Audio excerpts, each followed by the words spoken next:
paano sila lalabas. Mga pulis. Opo. Alam mo, kung paano rin sa Quezon City, Opo. mataas na lugar yan. Talagang babahan ng pusat. Gusto ko. Aha. Kaya niyang gusto ko yung isang kastusin niya. Pangalawa, sinusineta niya. Totoo yan. Totoo po yan. Totoo po yan. Kaya napakahirap, ha? Napakahirap po ng sitwasyon talaga. Kaya yung... Ibang klase ko lang ngayon. Malagay ko lang ito. Sabihin ko lang ito. Talagpigay ko nagsasabihan po tayo ng Panginoon natin. Huwag na kayong pagkatapon ng basura sa mga Yan.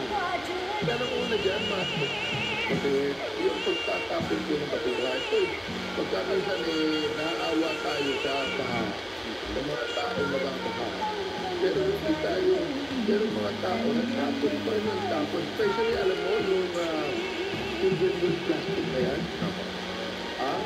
Meron akong bigyan ka na ipagbawal na yan sapagkat yan ang unang cause ng pagbaha.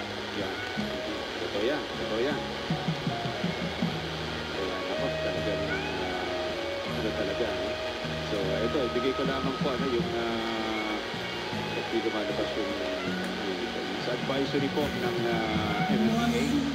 Suspended po ang number voting ngayong araw na ito at yung kanilang flood alert naman, mga kaibigan, ay talagang ito po, sa lungsod ng Maynila, makinig po tayo, ano?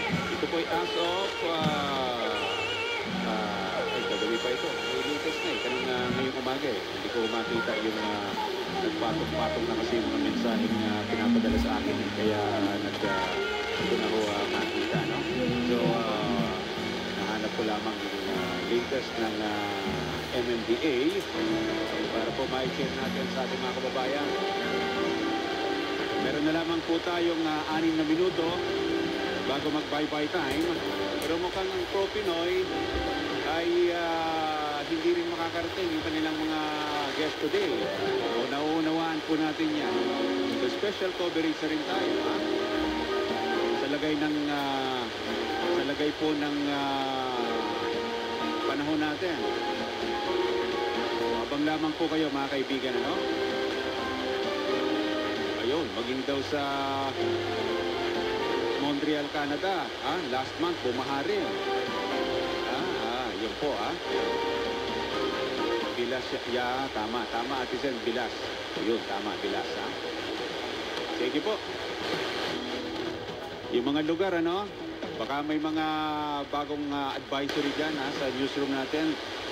I-share nyo lang sa atin dito para may pagkaloob na rin natin sa mga kababayan natin.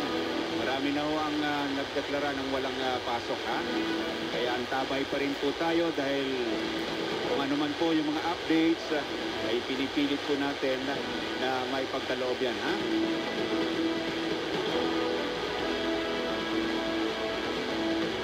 Sa lungsod ng Maynila, marami na hong kalsada ang sarado, Hindi na ho madaanan. Kaya standby lamang kayo sa mga updates dahil yung mga kasama natin sa labas ay pinipilit din po. Pinipilit din po nilang makuha ang lahat po ng mga informasyon na kailangan po natin.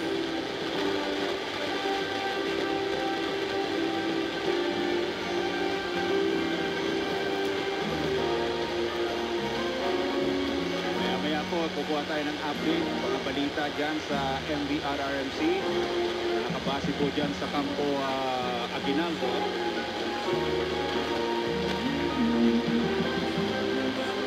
Mga kababayan natin, pag okay pa po ang signal sa inyo, mag-message po tayo sa atin. Or kung may mga videos po kayo na nakikita niyo sa paligid ninyo, maging sa paligid lamang po ninyo, ipadala po ninyo, especially kung meron pong mga punong na natumba, may mga pagbaha, or mga nalubog, ay welcome po sa atin yan. Pasasalamatan po namin kayo.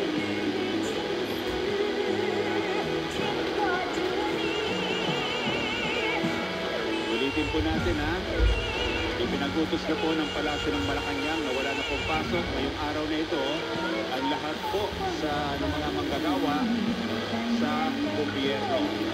Gobyerno po, Gobyerno. Ayan, tumanggap po tayo ng balita, mula sa ating kasama.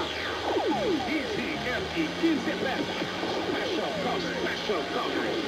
Ito po ang NDRRMC nakapagtala na ng 444 na related incidents dahil po sa bagyong si Karina. Detalye nito ay hatid sa atin ng ating kasamang si Allen Ibanez. Allen, good morning.